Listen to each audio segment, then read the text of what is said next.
Hello everyone, I am Deepshikha and welcome to the channel Life Coach Deepshikha। इस channel पे हम बहुत सारी चीज़ों के बारे में डिस्कशन करते हैं, बहुत सारी लाइफ कोचिंग टिप्स, बहुत कुछ इमोशंस के बारे में, माइंड के बारे में, इन सारी चीज़ों के बारे में डिस्कस किया जाता है इस चैनल पे। तो अगर आप इस तरह के कंटेंट में इंटरेस्टेड हैं तो please make sure to subscribe and be here and keep participating in the videos. आज की वीडियो जो होने वाली है ये एक कहानी है। It's a story, it's case study. इसको आप केस स्टडी भी समझ सकते हो, इसे आप टेस्टिमोनियल भी कह सकते हो, इसे आप स्टोरी की तरह भी सुन सकते हो, स्टोरी टेलिंग भी समझ सकते हो। तो this is a story of one of my clients. ये मेरे एक क्लाइंट की स्टोरी है। आई वोंट से ये उनकी स्टोरी है, बट ये उनकी स्टोरी का ना एक छोटा सा हिस्सा है। ये जो भी आपके साथ मैं शेयर करने वाली हूँ आगे के वीडियो में, ये उनकी कहानी का एक छोटा सा हिस्सा है। सो प्रिवेसी रीजंस की वजह से आपको जो नाम सुनाई देगा वो उनका असली नाम नहीं है, वो उनका एक गिवन नाम है मेरे द्वारा। तो यस, हम अपने इस कॉन्वर्जेशन के लिए उनको सिया नाम से बुलाना चाहेंगे। तो तो हम सिया की एक कहानी का एक छोटा सा जो हिस्सा है उसको शुरू करते हैं। तो सिया जो है, सिया के अंदर बहुत सारा पैशन है। वो बहुत कुछ करना चाहती है लाइफ में, वो चाहती है बहुत तरह की चीजें करना, बट समवेयर समथिंग कुछ है जो उसको रोक देता है। तो जब हमने इन चीजों के बारे में डिस्कशन करना शुरू किया तो हमें पता चला, हमें समझ में आया कि सिया की जो डिस्कशंस है ना वो इस बात पे आके रुक जाती है कि कर तो लूं पर पता नहीं ये कैसा सोचेंगे, पता नहीं लोग देखेंगे तो उसको एक्सेप्ट करेंगे या नहीं, मेरे फैमिली मेंबर्स क्या सोचेंगे कि what is it that she is doing, पता नहीं वो इन चीजों को एक्सेप्ट करेंगे या नहीं। ये सारे डाउट्स मेरे मन में आ जाते हैं। तो सिया के लिए एक वो लीप ऑफ फेथ लेना और वो एक्शन करना बहुत मुश्किल हो जा रहा था, और ये अंदर ही अंदर उसे परेशान भी कर रहा था क्योंकि वो एक्शन लेना चाहती थी, राइट। तो सिया का ब्लॉकेज क्या बन रहा था? सिया का ब्लॉकेज था उसकी नीड ऑफ एक्सेप्टेंस। उसके अंदर ये फीलिंग कि उसे कोई काम, उसका किया गया काम तभी वैलिड होगा, तभी अच्छा होगा जब उसे एक्सेप्टेंस मिले और लोगों से, जब उसे अप्रूवल मिले बाकी लोगों से, जब बाकी लोग, उसके आसपास के लोग, कुछ लोग उसको वैलिडेट करें। तो ये ब्लॉकेज बन रहा था। नाउ जब हमें ये समझ में आया कि सिया के अंदर ये नीड है, तो हमें ये बहुत इंपॉर्टेंट हो गया कि हमें पहले इस नीड को रिमूव करना जरूरी है। पहले इस नीड को, इस ब्लॉकेज को हमें क्लियर करना जरूरी है। Then we started working on it. तो यहाँ से जो स्टोरी आगे ऐसी बढ़ी कि आई आस्क्ड सिया दो क्वेश्चंस। सिया से दो सवाल पूछे, एंड वो दो क्वेश्चन ये थे कि पहला तो आप ये बताओ कि अगर आपको ये सेल्फ, ये एक्सेप्टेंस मिल जाती है बाकी लोगों से, तब आपको क्या लगेगा? तब आपकी लाइफ में क्या हो जाएगा? और अगर एक्सेप्टेंस नहीं मिलती है और एक्सेप्टेंस के बिना ही आप ये काम करते हो, तब क्या होगा? तो सिया स्टार्टेड सेइंग, सिया को थोड़ा वक्त लगा इसका आंसर ढूंढने में, क्योंकि कभी कभी हमें आदत नहीं होती, हम अपने आप से ऐसे रिफ्लेक्शन वाले सवाल करते नहीं है। बहुत कम ही लोग ऐसे होते हैं जो इस तरह के सवाल अपने आप से पूछते हैं। तो सिया ने की भी ये इस जर्नी की शुरुआत की, राइट। तो सिया को थोड़ा सा वक्त लगा आंसर्स ढूंढने में, बट हाँ, कुछ तो उनको मिला।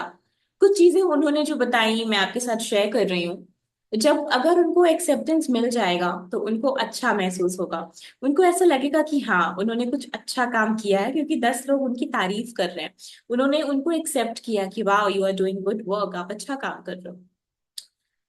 यहाँ से ये समझ में आया कि उनकी जो सेल्फ वर्थ है, यू नो अपने काम को वर्दी समझना, अपने आप को वर्दी समझना, वो लोगों की एक्सेप्टेंस से आती है। तो यहाँ पे सिया को क्या चाहिए था लोगों से? सिया को लोगों को एक्सेप्टेंस इसलिए चाहिए था ताकि वो वर्दी फील कर सके, ताकि वो ये महसूस कर सके कि वो भी इम्पोर्टेंट है। उसको अपने आप को समझना था, अपने अपनी इम्पोर्टेंस को स्टैब्लिश करना था, अपने सेंस ऑफ वर्थ को जानना था, अपने आप को ये कहना था, ये बूस्ट देना था कि हाँ, मैं भी कुछ हूँ।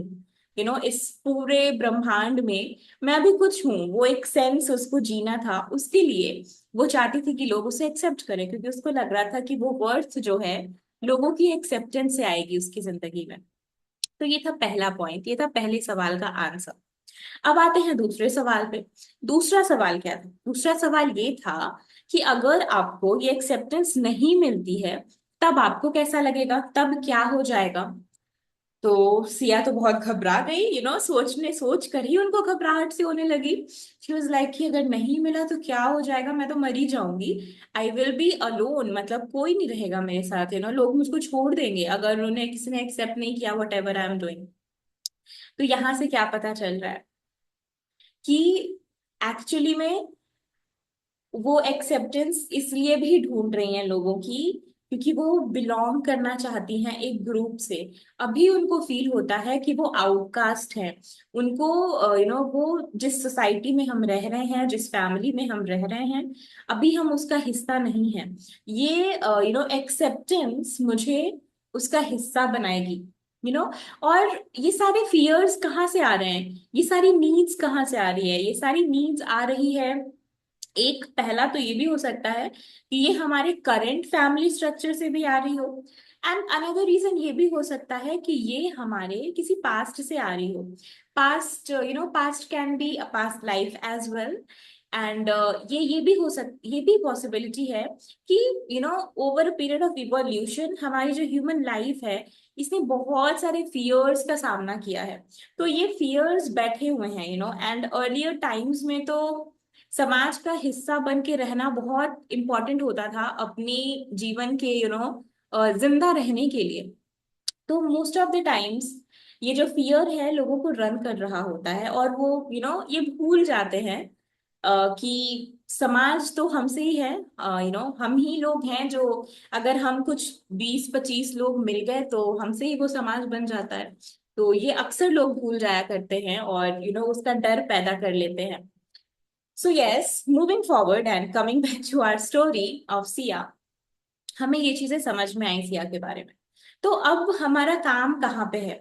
तो अगर हमको अब यहाँ पे मल्टीपल अप्रोचेस हो सकते हैं इस सिचुएशन को हैंडल करने के लिए, ठीक है? इस सिचुएशन में सिया को आगे बढ़ने में मदद करने के लिए। पर it's very important to know कि सिया क्या चाहती है। सिया को अब ये समझ में आ गया है कि ये चीजें हैं उसके साथ, दीज आर द रीजंस, ये सारे मोटिव्स हैं, ये सारे इंट्रिंसिक रीजंस है जो उसको पुश करते हैं किसी चीज की तरफ। तो अब ये जानना जरूरी है कि सिया इसकी तरफ क्या एक्शन लेना चाहती है, वो क्या चाहती है। इन आर केस सिया चाहती थी कि वो इस नीड से मुक्त हो जाए। वो लोगों की जो भी सोच है उसके प्रति, लोग उसको जिस भी नजरिए से देखते हैं, जो भी सोचते हैं उसके बारे में, वो उसके साथ कंफर्टेबल हो जाए, वो एक कंफर्टेबल स्पेस में आ जाए।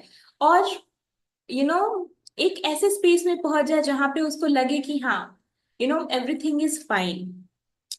तो इसके लिए इम्पोर्टेंट ये था कि सिया को ये फील करना कि उसको एक्सेप्टेंस की जरूरत नहीं है। She is already accepted. You know it's a very beautiful feeling जब सिया को ये महसूस होने लगे कि शी इज ऑलरेडी एक्सेप्टेड। किसी चीज की नीड तो तभी आती है ना जब हमको लगता है कि उसकी कमी है हमारे पास। पर जब जब आप ऑलरेडी फील करते हो कि यू आर एक्सेप्टेड, तो वो नीड अपने आप सबसाइड हो जाती है, वो तो है आपके पास, right? That is already there within you. And second thing, Siya को ये समझने की जरूरत है कि उसकी जो सेल्फ वर्थ है ना, वो किसी के एक्सेप्टेंस से नहीं आती है। वो इस प्लैनेट पे है, इस प्लैनेट का एक अंश है, इस धरती पे वो जिंदा है, इस बात से आती है, राइट? एंड थर्ड थिंग, कि वो हमेशा सराउंडेड है। There are people, there are angels, there are spirit guides, there is God who is looking after her.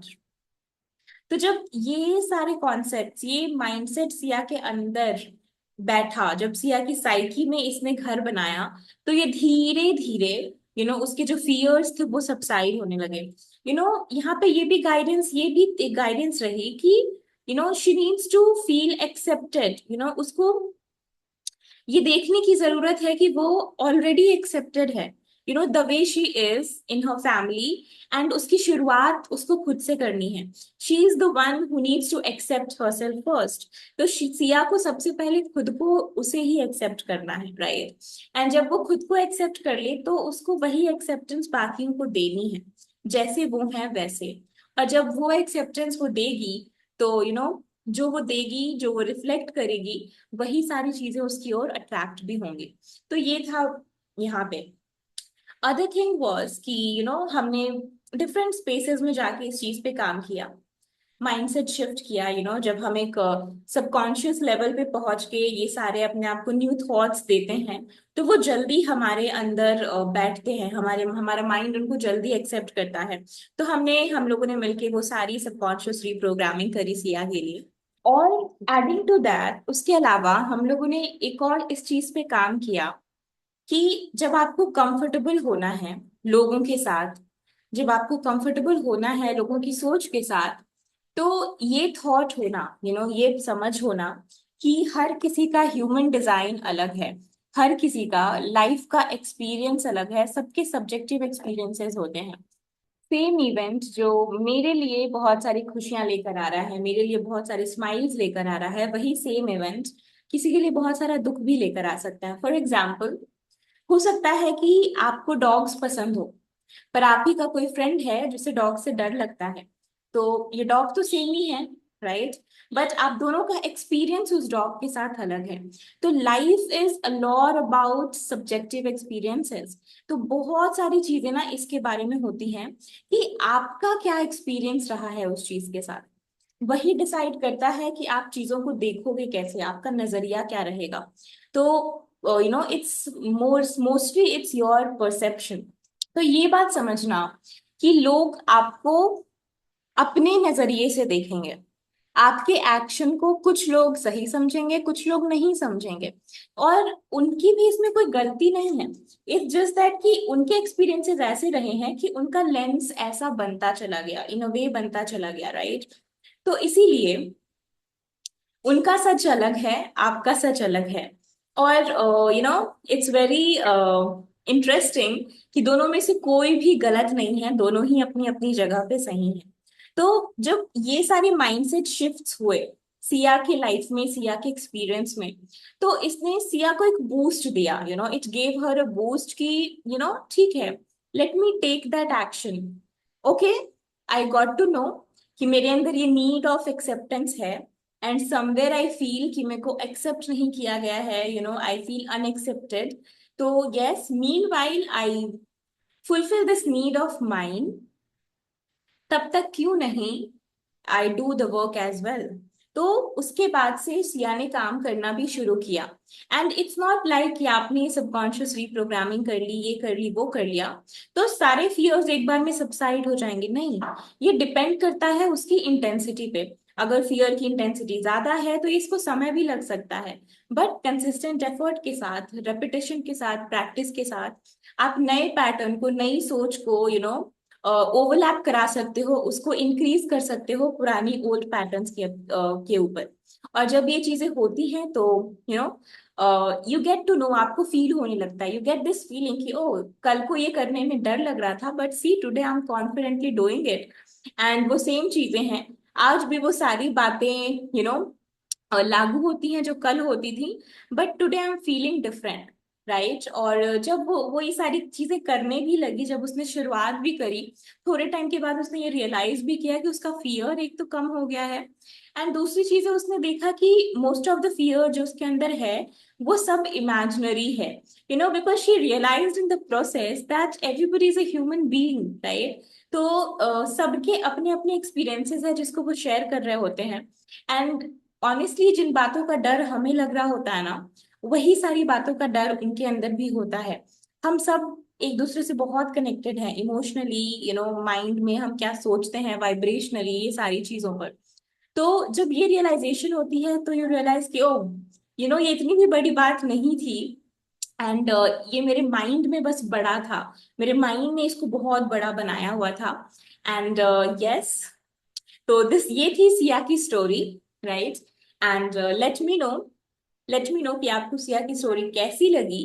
क्या आपको यहाँ पे किसी भी पार्ट में अपनी छवि नजर आई? अगर हाँ तो मे बी आपको भी इस तरह से काम करने की जरूरत है। आपको भी इनर रिफ्लेक्शन करने की जरूरत है। आपको अगर सिया की स्टोरी ने इंस्पायर किया, कुछ भी हुआ, तो आप प्लीज एक कमेंट लिख दो। Siya will be happy to know. वो जब कमेंट रीड करेगी तो उसे अच्छा लगेगा कि somebody got inspired from her experience। Make sure करो कि आप वो लिखो। एंड इन केस आप अपने लिए पर्सनल सेशंस बुक करना चाहते हो, आप अपने अंदर जाना चाहते हो, अपने लाइफ में कहीं कुछ ब्लॉकेजेस हैं जहां पे आप एक्ट नहीं कर पा रहे हो, बार बार ठहर जा रहे हो, तो उन ब्लॉकेजेस को रिमूव करने के लिए, उन ब्लॉकेजेस से आगे बढ़ने के लिए अगर आपको गाइडेंस की जरूरत है, then feel free to connect with me. You know there are different services available, तो आपकी नीड के हिसाब से जो भी सर्विस एप्लीकेबल होगी, हम उस चीज के साथ आगे बढ़ेंगे। तो सारे डिटेल्स आपको डिस्क्रिप्शन में नीचे मिल जाएंगे। So feel free to connect with me. Thank you so much for being here.